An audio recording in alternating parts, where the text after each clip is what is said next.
Ni sherehe ambayo hufanyika kila baada ya miaka 5, tohara ya Watiriki. Ingawa ni mojawapo ya jamii za Waluhya, tohara miongoni mwa Watiriki ni tofauti kabisa na jamii zingine za Waluhya kama vile Wabukusu, Watachoni na Wakabras ambazo huifanya tohara kila baada ya miaka 2. Wavulana wakati ya miaka 8 na 15 hukusanyika kutoka familia na vijiji jirani kwa maandalizi maalum. Lakini ikizingatiwa kuwa hiki ni kivuko cha rika, siku 3 kabla ya kukikabili kisu cha ngariba, wao huzungushwa kijijini wakiwa uchi, huku wazee na vijana na kina mama wakijiunga nao kwa densi na nyimbo.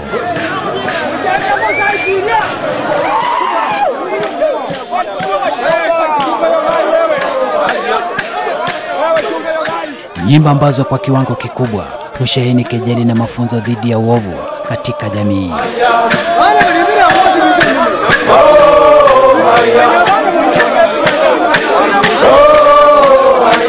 Tohara miongoni mwa Watiriki imegawanyika katika makundi mawili.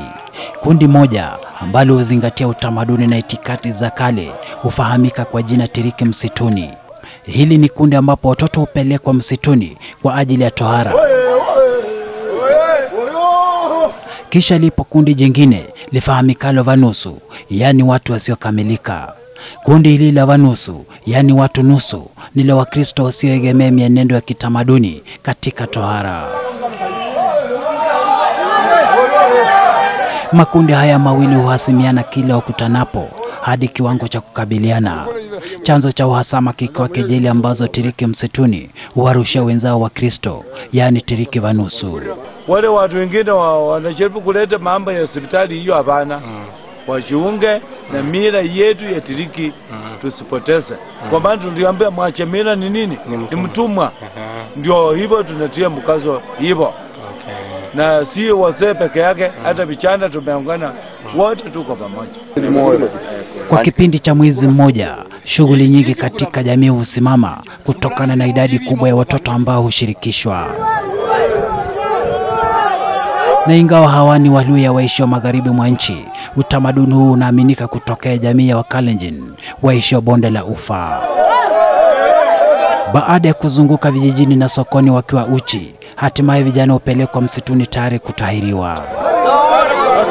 Lakini kabla ya tohara, yapo mambo muhimu ambayo hutekelezwa, ikiwemo kila mtoto kumla kuku mzima aliyechomwa, huku pombe aina ya busaa ikiwepo kwa wingi.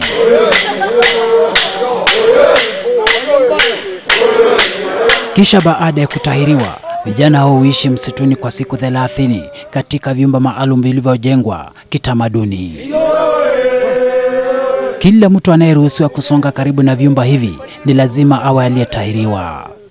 Si hayo tu, kila kitu kikiwemo chakula huliwa kwa utaratibu maalum, ambapo hupakuliwa na kuliwa kwa majani ya ndizi yaliyotandazwa chini. Kila kitu msituni huendeshwa kitamaduni, yakiwemo malazi, kwani badala ya kulalia godoro na kujifunika kwa blanketi, wao hulalia majani ya ndizi na kujifunika ngozi ya ng'ombe. Kwa muda wote watakaokuwa jandoni, mafunzo maalum kuhusu maadili na utu wema hutolewa kwao na wazee wakongwe, kwani watokapo ni lazima wao watu waliobadilika, sio tu katika sura, bali pia katika mienendo na utendaji wao. Si hata tunafundisha mambo mengine. Aheshimu watu, mkubwa kwa mdogo. Uheshimu na aende shule akasome ili nchi yetu iendelee na maendeleo mbele.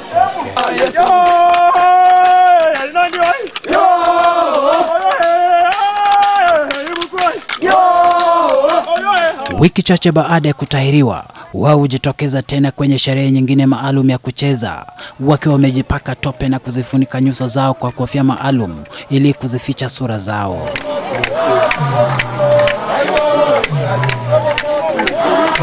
Vijana huzungusha vijijini, huku tahadhari ikichukuliwa kuhakikisha kuwa hakuna anayetambulika. Kijana kama anacheza, Akifunja hiyo tunajua huyo ndio murani mwenye amehitimu. Okay. Naam. Kwa kawaida, sherehe ya denzi vijijini huandaliwa zikiwa zimesalia siku chache kabla ya watoto kutoka jandoni. Siri katika sherehe hii huzingatia kwa uzito, kwani hata iwe kwa bahati mbaya mmoja wa watoto afariki anapokuwa jandoni, mazishi yake hufanywa usiku wa manane pasi na kumfahamisha hata mama mzazi. Mahali tuko hapa ndio mahali tunatairi hii vijana. Na ni mahali pasiri sana. Hata wewe ukichukua hiyo picha ujue hapa ni mahali pasiri. Hakuna mtu yote utaambia hata nani. Panaitwaje hapa? Panaitwaje? Inaitwa Ikabai. Kabai. Ikabai Iyongo. Na baada ya siku 30, hatimaye maisha ya jandoni hufika kikomo. Siku ya leo ndio siku ya mwisho tumemaliza. Wamemaliza mwezi mzima. Tumemaliza sasa, nataka nirudishie wenyewe nyumbani. Nikiwa kama mtiliona, nimewafunza kila kitu.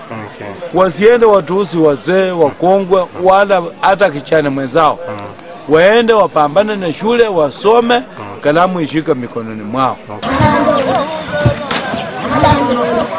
Baada ya kuvua ngozi na kujivika nguo nadhifu, vijana huongozwa kwa foleni na kwa nyimbo maalum zenye maudhui maalum ya kutangaza kwa hatimaye wametoka jandoni. Kila mmoja huimba mkononi akiwa ameshika fimbo maalum kuashiria mamlaka na mwamko mpya maishani.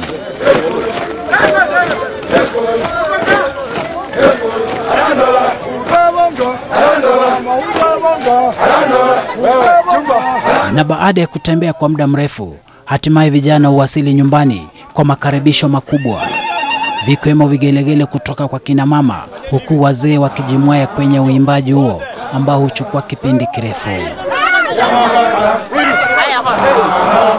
Na kwa mara nyingine, baada ya muda usiopungua mwezi mmoja, mama hupata nafasi ya kumkaribia mwanawe na hata kumkumbatia anapompokea na kumkaribisha nyumbani. Shadrack Miti, QTV. Chama